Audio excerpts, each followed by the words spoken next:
Easy now. Easy now. How are you, mate? I'm very good, thanks, buddy. I'm very good. So, welcome back to the Drive Talk podcast powered by Michelin. And we're doing something a bit different, aren't we, mate? Yeah, it feels, thankfully it's not, it does feel like we're back in lockdown again or something. I know.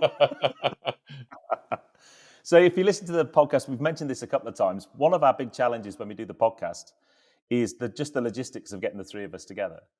And that means that typically we can only get together maybe once a month, do a back-to-back recording and put out a podcast every other week. And what we want to try and do this year is put out more regular podcasts. I don't think we're going to promise one a week, but we're certainly going to put out some more regular ones. And also the challenge of just meeting up every or once a month is it's very difficult to react to new news, to things happening. So we're trying this online recording thing. Yeah, I'm looking forward to it, actually.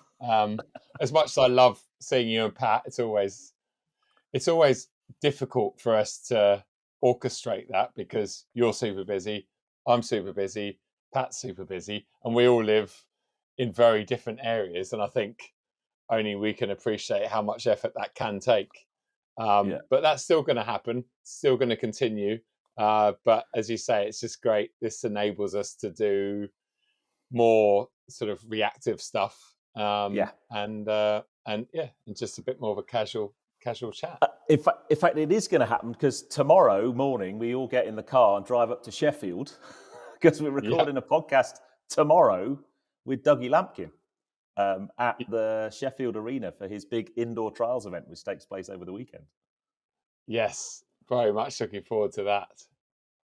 It's going to be very cool. So the subject that we want to talk about today, I think we've each covered it in various things on our channel. The last podcast that went out, we talked about the state of the car industry going into 2025.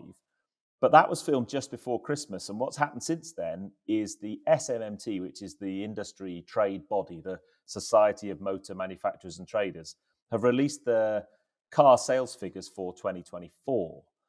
And we thought it'd be a good idea to kind of just deep dive into those a little bit and talk about them, how they relate to the ZEV Mandate target for 2024. But for me, what's more important is that likely that they're going to be able to hit the target for 2025? Because spoiler alert, I don't think so. No, it's not looking that way, is it? I know we're only a few weeks in, but you know.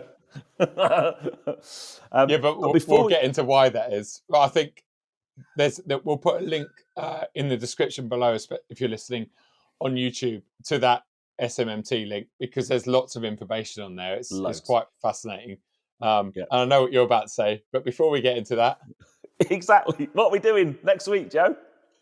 Well, next week, we're actually doing a live Drive Talk podcast episode with Mr. Tony Lewis.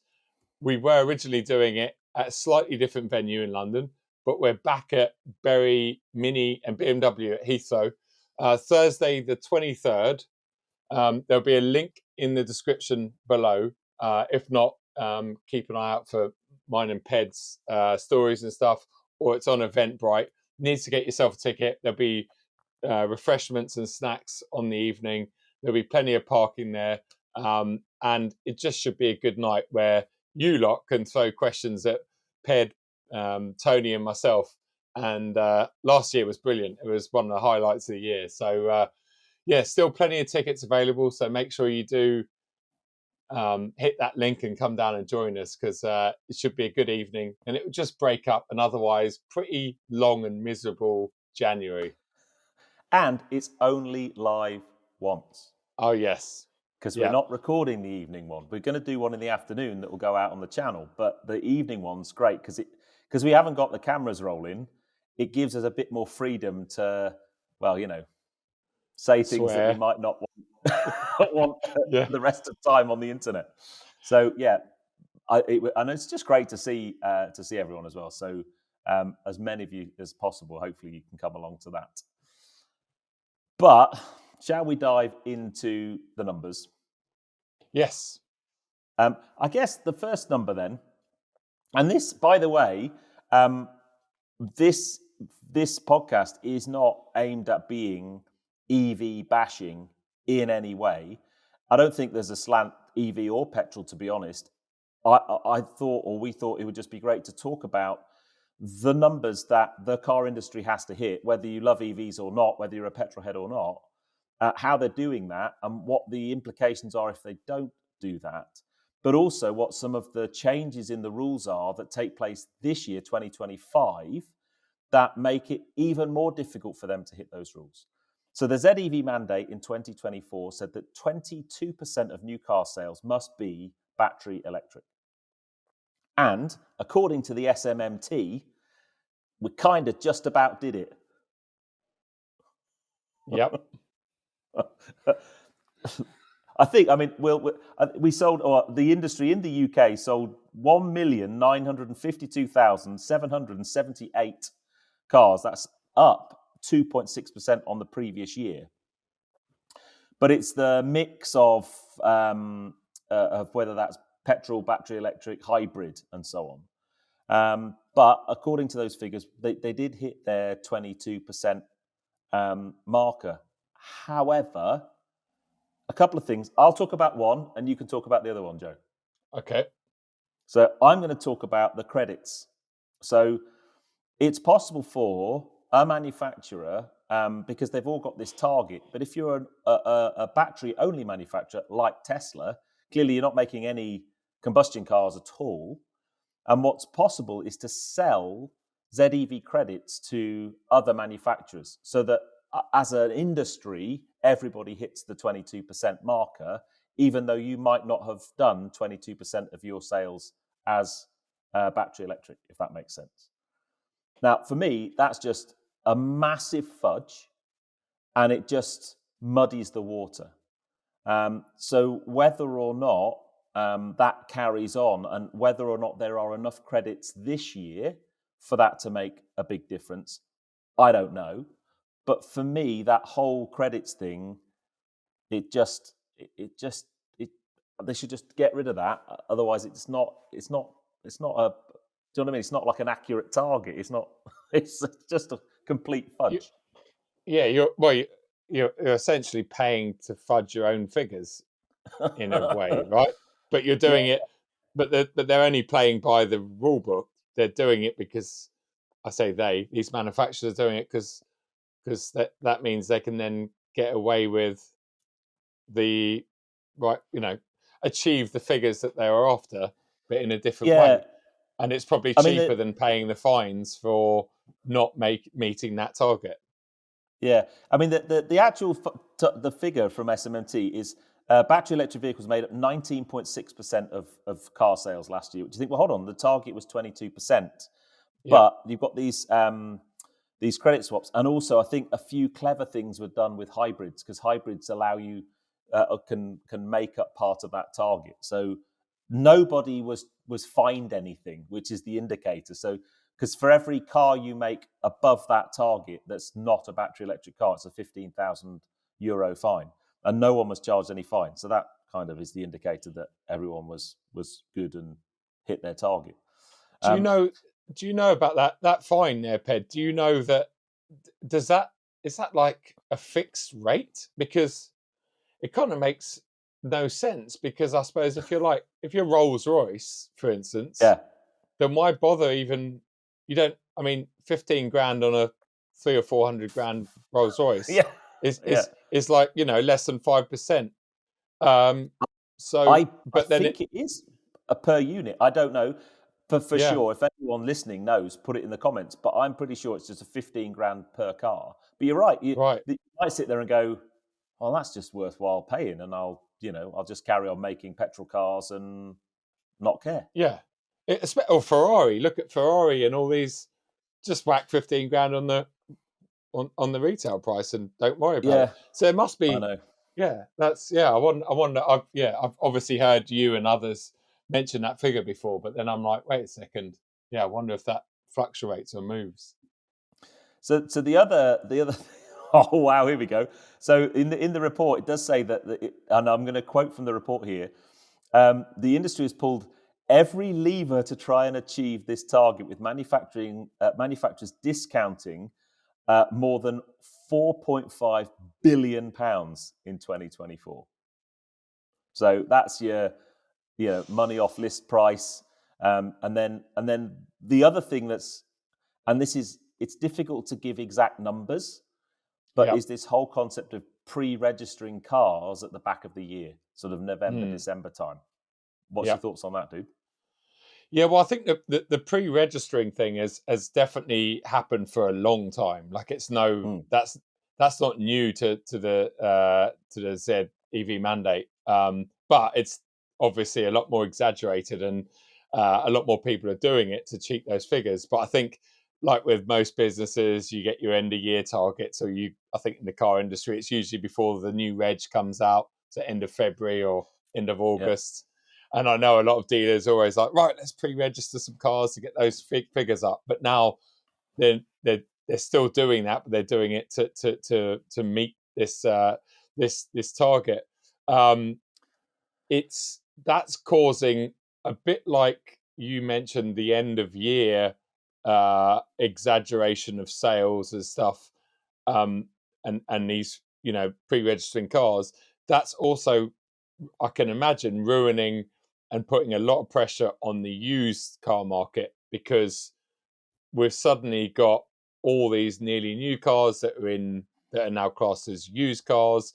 Therefore, actual used cars with 10,000 miles on them, 6 months, a year old, they're having everything's collapsing essentially, and we're seeing that with. I know we talked about it recently, and in fact, while we're on that, we mentioned 911s, and I've seen there's a few people that have got a bit funny with a couple of our reels, going, "Oh well, Porsche have always discounted 911s," and I don't know if that's true or not, but what I think we talked about was the fact that if you go onto Auto Trader, there are main Porsche dealers that are advertising discounts on 992.2s. And that, as far as I'm concerned, at least in the past 15 years, 20 years, I've never seen that. I've never seen a brand new car being discounted at a Porsche dealer online. Maybe you can go in and speak to your favourite dealer. But anyway, your favourite salesman or woman. I mean, one thing I would add there, right, is I wonder how many people who made those comments have actually gone to buy a Porsche. And my gut feel says probably zero. I mean, as a Porsche owner, I've been in Porsche dealerships and spoken to Porsche, and it's just, the price is the price. And that's always been. I think especially over the... Yes, sorry. Just say that the challenge with this pre-registering thing, and back in my younger years, I worked in manufacturing. I worked for an audio company that was part of the Harman Kardon group, and they had big studio equipment desks and concert desks. And I was running a manufacturing cell, and my boss and the production guys, the schedulers, at the end of every month, we had month end, and they had targets to hit.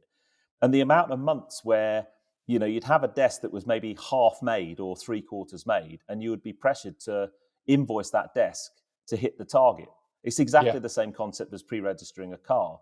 And what it does is it hits your target that month, but the next month, you've got maybe the first week, you're still completing stuff you've already invoiced. And all it means is when you get to the end of the next month, you're under the pressure to do the same thing again, and it just keeps kicking the can down the road. And my worry with any pre-registering that's taken place of cars in December is that those manufacturers or those dealerships will have that stock that they need to sell in January and clear it before they can start selling new stuff that goes towards 2025's new car registration figures. Yep. And I've never been in the car sales business, so this is a kind of using experience from other things that I've done in my life, or just common sense. And I just think the pre-registering of cars at the end of 2024, end of any financial period or calendar year, is a very short-sighted strategy, because it just buggers you up for for the beginning of the next cycle, which is this year 2025, during which 28% of new car sales have to be battery electric to hit ZEV mandate. Whether you agree with ZEV mandate or not, that's not my that we didn't set it. I think it's a terrible idea personally. I think EVs should just be made good enough that people want to buy them. I don't think we should be told how many to buy. But that, for me, is the first big worry for the industry, is that if they don't hit those targets this year and they're stretching, then that's not good. Yeah. I totally agree with what you're saying there. And you're 100% right. I guess let's just take a BMW dealership for an example. And one customer who wants to buy themselves, let's say, an i5, right? And BMW dealership's got the i5 and they've just pre-registered that at the end of the year or the month. And now it's a used car, but it's not really used because it's only got 10 miles on it. But on their books, it's used. But that customer, that one customer for that i5, has now got an option to go and buy that car used or new. But you've still, if he buys a used one, that's not getting a figure. Those figures aren't going up any further, are they? And there's only, what I'm saying is there's an infinite amount of i5 customers, and they're going to buy those cars finite regardless. Amount, not infinite. Sorry, it's a finite amount, and it's a really small number too. And it's a really, sorry, that's what I meant. Yeah, and it's like, yeah, no matter what, if they could get a deal on that slightly used car that's not used or a brand new one, they're going to go either or. But at the end of the day, all of those cars for the dealership especially need to be sold. So it just seems, it's such a short fix. It's not even kicking the can down the road. It's literally kicking it across the room. And I think if I'm going to throw in a few other curveballs that are going to happen this year, is that finite customer pool that's going to buy an EV. Firstly, I think the economy is it's pretty flat growth. I was listening to a thing on the radio today. The economy's not really growing. No. You speak to a lot of people, they're kind of, tightening their belts a little bit. They're a bit worried about the storm that could be coming their way. Taxes have gone up. There's less disposable income. And coupled with, there's a whole bunch of stuff that EVs, it used to be an attractive thing to have an EV because you paid no vehicle excise duty. Well, that is only the case until the 1st of April this year. And then vehicle excise duty, or road tax for normal people, that comes in. And I've got the figures in front of me, you will be pleased to know, because it's a bit complicated, but here we go. So on the 1st of April, so an EV is free up until the 1st of April this year. If the car's registered from the 1st of April this year, so a new car, it's £10 for the first year and then £195 for every year after that on an EV. If it's registered from the 1st of April 2017 to the 31st of March 2025, so if you've bought an EV since the April 2017, it's £195 a year. Okay. And then if it's an older EV, so between the 1st of March 2001 and the 31st of March 2017, it's just £20 a year. Okay. So that's the first thing. So EVs pay road tax. However, your i5, how much is an i5, Joe? Gut feel. I think they start about 80 grand, I think. Oh, so it's over £40,000 then? Oh, yeah. So here we go. So EVs will now fall under the bracket with the luxury vehicle tax. So if you buy it and it's over 40,000 quid, you now pay the expensive car supplement on top of your road tax. So so right now you buy an EV, no road tax. You buy an EV over 40,000 quid from the 1st of April. You're going to pay your £10 for the first year and then 195 quid plus £410 a year on top of that for the first 5 years. Wow. Okay. So now you're looking at it going, oh, flipping out, that's quite a lot of money. So that's the first incentive that's disappearing this year that will make selling EVs even more difficult than it has been. Well, also congestion charge. London congestion charge. I think that's lifted this year, or it's gone into place this year. How can? I mean, he's probably going to put ULEZ charges on a bloody electric car soon, aren't they? Probably, but they'll change. They'll change the name of it, like road tax. They'll turn it into something else so that people can't go. Oh, wait a second. It's just it's just not. It's not fair. I mean, I know you're very you're very equal. You nearly said pro EV then. No, I didn't at all. No, I don't believe you are. I almost said you sit on the fence, but no, I think you're very open. It's a really sharp fence, though. You're very open-minded, and you look at everything in a better way than I do, I think. But it's really difficult and once again, this all comes back to the inverted commas poor manufacturers who have to. They're being told what they have to do by the government. They're being told what they have to sell by the government. Yep. But the customers, thankfully, we still have some form of choice.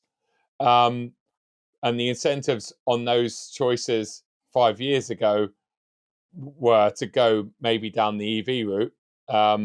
It made a lot more sense. Our electricity was lower. We're being promised all these things, and there are all these incentives, but they're all stripping away now. The price of an EV isn't getting any cheaper. As you say, everyone's tightening their belt. So most people are just thinking, well, wait a second, what is the point? And I think the whole congestion charge thing, that really rubs me up the wrong way because, I lived in London for most of my younger life. I think we talked about it before, where when I lived on the outskirts of London, me and my ex purchased the car for the sole reason that the government, stipulated that if you had a car under 99 grams of CO2, you got free congestion charge. We had that for less than 8 months before that rule was changed, and you can imagine how many people would have gone out to do the same thing. Once again, when you look at it in a green sense, this is all meant to be because we're helping to save the planet. But actually, if you just take that tiny little storyline, everyone rushed out to buy cars that within 6 months were out of date and didn't suit the purpose. And now you look at EVs and it's the same thing. And, if anything, I've always said, people call me anti-EV, but I've always said that I wish that they'd focus on electrifying cities, especially to try and get that ground level CO2 down, the peace and quiet of, EVs cruising around London. But now just the thought of EVs are going to get charged like congestion charge. I mean, it's madness. I don't talk. So we were in London last week, and we were staying in Mayfair, and we drove the car in. And Trace and I were talking about which car park to park in, and we always park in the Hilton, underneath the Hilton in Mayfair. Yep. And we drove along and then turned on the road, and there's a big sea on the road, and we're like, literally drove 50 yards into the congestion charge zone to park in this car park. Is it £17 a day or something? Yeah. I was like, oh my God. Anyway, so that's. So the next thing, so we're trying to think about all the things that are basically going to mean this target is like next to impossible to hit this year. And let's not even talk about next year because it goes up again. So the next one is of those lovely nearly 22% of new cars that were battery electric, only 1 in 10 of them was a private purchase. Yep. Okay. So there's 2 issues I've got there. Firstly, how do we categorize? Well, how do we encourage more private users to buy electric? But the 9 in 10 are company purchase, right? So that's either something like a salary sacrifice scheme, company car, something along those lines. So salary sacrifice scheme's brilliant. You pay for the car. It's effectively a lease. The payment comes out of your salary before you pay tax, so it's really tax efficient.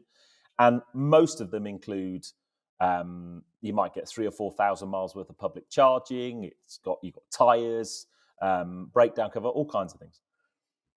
The problem is, though, the reason lots of people have done that is because benefit in kind on a company car, if it's an EV, is only 2%. Yep.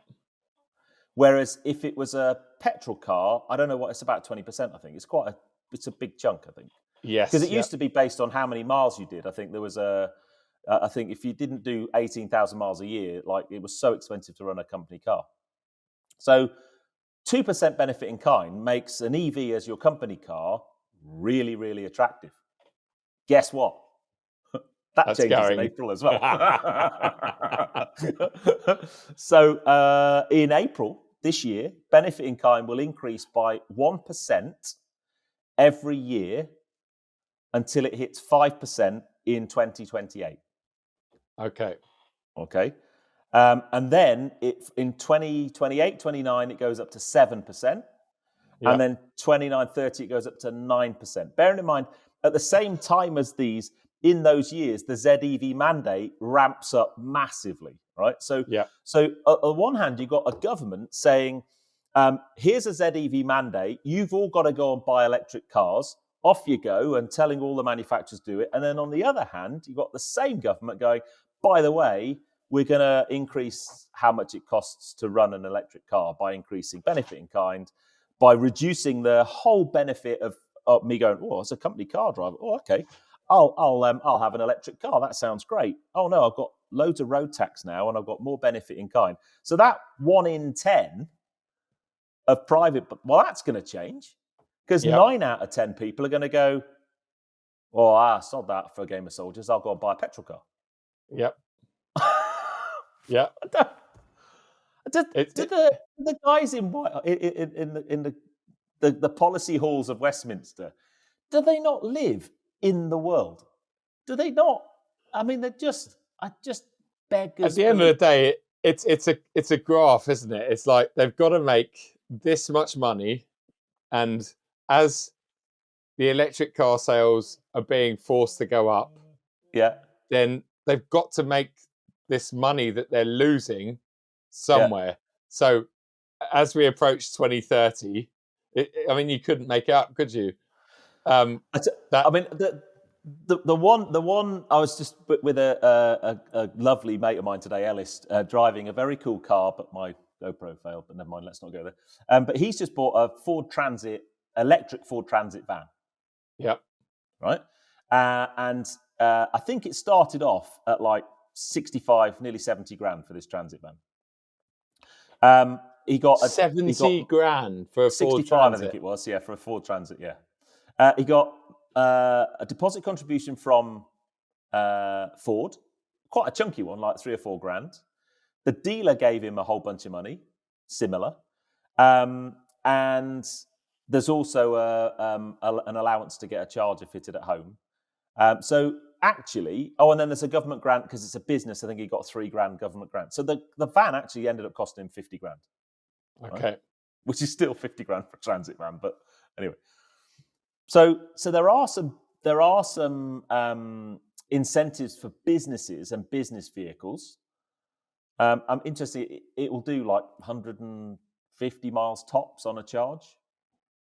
And that's, I'm presuming, imagine you've got to fill it up with stuff because that's the whole point of having a transit van. But he was saying that he's got a Ford app that tells him where all the charges are and stuff. And there's a Shell charging. The nearest high-speed Shell charger near his house was charging 92 pence a kilowatt hour. And that was on the Shell Ford Priority app. That is ridiculous. So that's the other thing, right? So if you've got all of these things, and then there's the whole, well, if you can't charge at home, so at the moment he doesn't have a charger at home, he's going to get one installed. It's like 800 quid to maybe £1,000 to have a charger installed at home. You might have to have one of those when you start, embracing electric, mate. Get an electric car charger at home. Yeah, well, Lou and I are talking about it because she might be getting a electric company car soon. But me being me, I mean, in one way that'd be great. I've got an M5 hybrid coming, so great. Plug that in. I can use the electric range on that.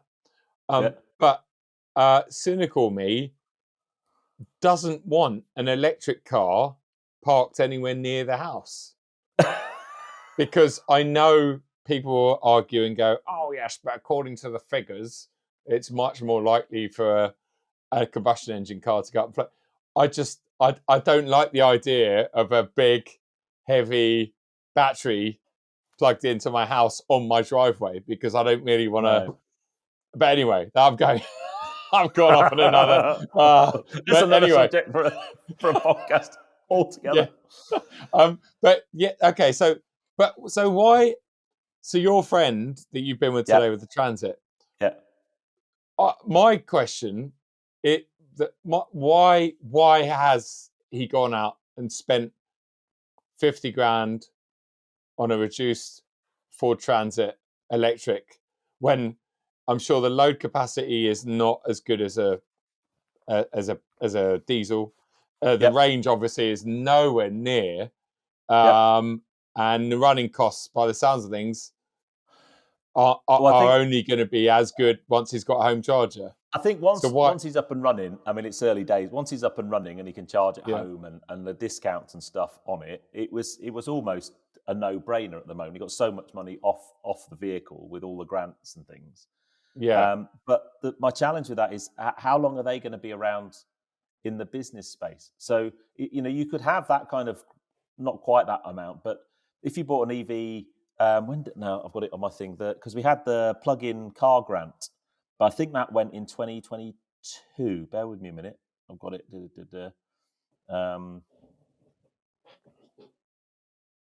I've got it on me. I've got it on my list. It's on here somewhere. That's all right. Well, while you're looking for that, I can go through the best. Plug-in car grant died in 2022. So if you bought an EV before 2022, you probably got 2 or 3 grand off the list price of the car. You got a car charger at home, and that disappeared. And I think it will be the same in businesses. I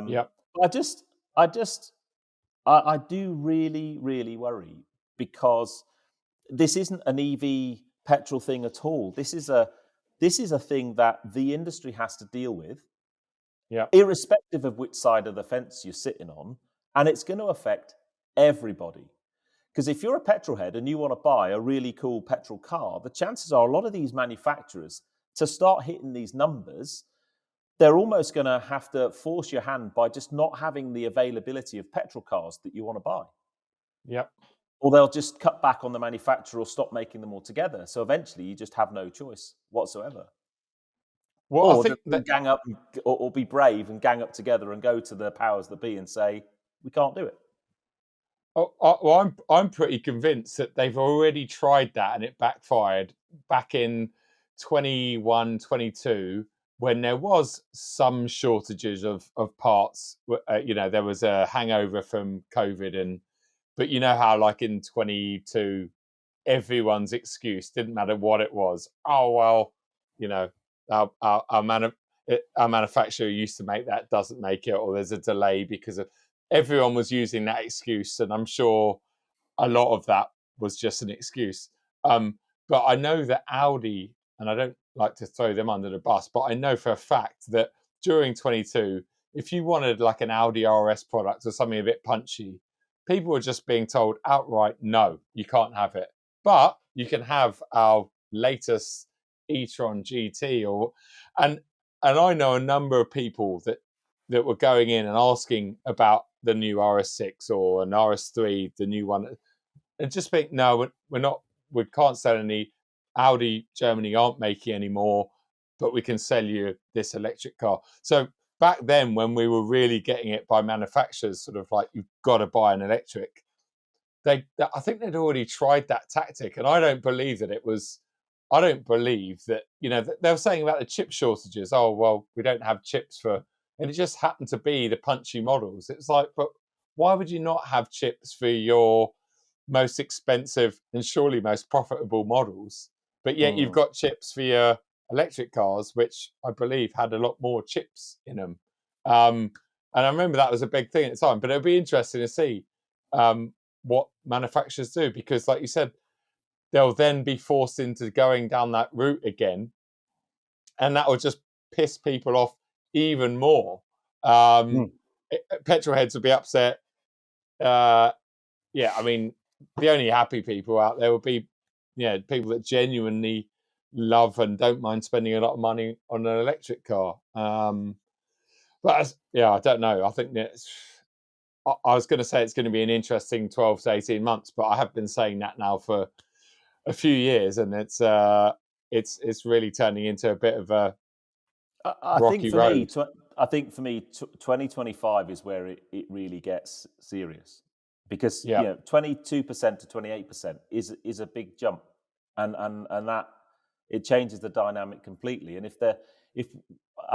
things are improving with, I don't know, more chargers and all that kind of stuff, but I just think I don't know what you probably see a slightly different view in your comments and with your audience than I do, but I see more negativity around EV in my audience feedback now than I've ever done. There was a point in time where it was actually, I had quite a lot of followers who'd gone out and bought EVs and they were trying them out, and a lot of those guys have got rid of them and moved back to petrol. Because I'm sure, like me, you get to know regular contributors to the channel. I've never met half of them, but I feel like I know them really, really well, because you have a conversation with them most weeks, and I just feel a real kind of not negativity is probably the wrong word, but a concern and a kind of switching off, and I think that's coming at a really bad time. Cars are too expensive. There'll always be the EV fanboys that say, "Oh, electric car sales have never been better," and whatever. It's not good enough. It's not going to hit the targets this year. No, and that for me is a worrying thing. But I might be wrong. I hope I am. I really do, because it'd be quite nice if it wasn't. But I'm pretty sure it's going to be a challenging year. Yeah, I think it will be, mate. I think the whole car industry. But I would like to sort of also say that I was out with a good friend last night who works in, again, this is close to your heart, the bicycle industry. That's on its knees at the moment. The motorbike industry is on its knees at the moment. And you've said, we're all tightening our belts, and you get that sense. And I think when you're doing that, aside from your house, if you own a house or a flat, whatever it might be, the car is your second biggest purchase, whether you're buying it outright or whether you're financing it. These days, you look at finance figures and there's barely any difference between buying it outright and financing, because the monthlies are so big. It's just like, oh my God. But you look at even interest rates on loan agreements, because I'm just looking at buying a new car, and they're, you get excited if it's like 9. It wasn't that many years ago. You might get 5, and actually you get excited nowadays actually if it's single figures, because a lot of the rates at main dealers and stuff are above 10%. So it's only a handful of years ago. I'm talking probably 3-4 years ago, around COVID and before, a lot of BMW M cars was 0% finance. And you could walk in and get, from someone like Tony, 15% off, maybe even closer to 20 sometimes, depending on what he could do, off retail price, which was 40% lower than it is now. So you could get this massive chunky discount at 0% interest. The residuals were much stronger because the market was much more stable. So when you add all of those up, your monthly is was like a third of what it is today, and that's what's what's making it really hard. I was actually up at Motec a couple of days ago, seeing Mike. In fact, we need to go and do a podcast down there this year.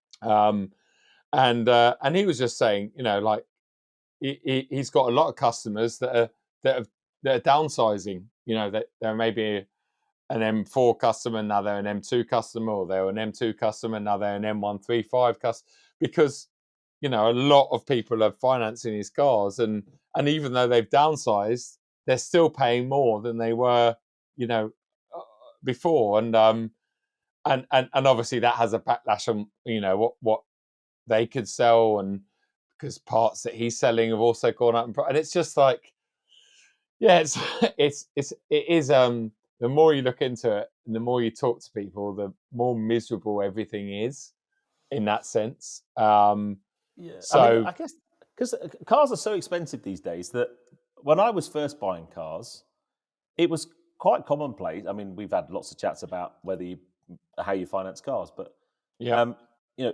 getting a bank loan from like a high street bank or the post office and buying a car outright was quite commonplace.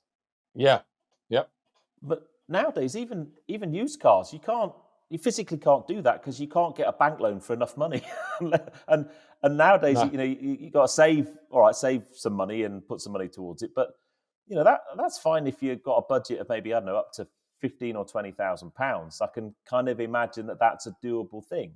And I know yeah, that's for a lot of people a ridiculous amount of money to spend on a car. I've got people messaging me saying they'll spend £2,000 or £3,000 on a car, and I totally get that.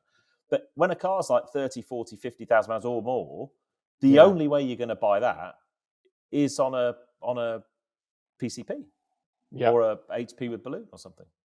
yeah. And the only way that you could make payments on even a 50 grand car look slightly attractive is by putting down a massive, like 10 grand deposit. And again, people just And waving goodbye to it. yeah. Oh yeah, of course. Yeah, absolutely. Yeah. Maybe maybe that's another video, actually, another podcast. Waving goodbye to deposits. Yeah.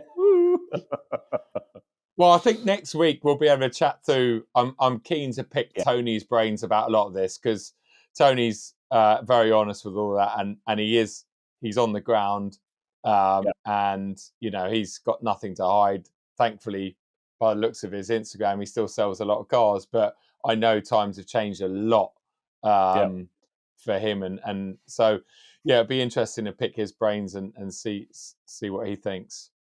That is a very good segue into our next podcast, my friend, because we've been going 40 minutes. I know.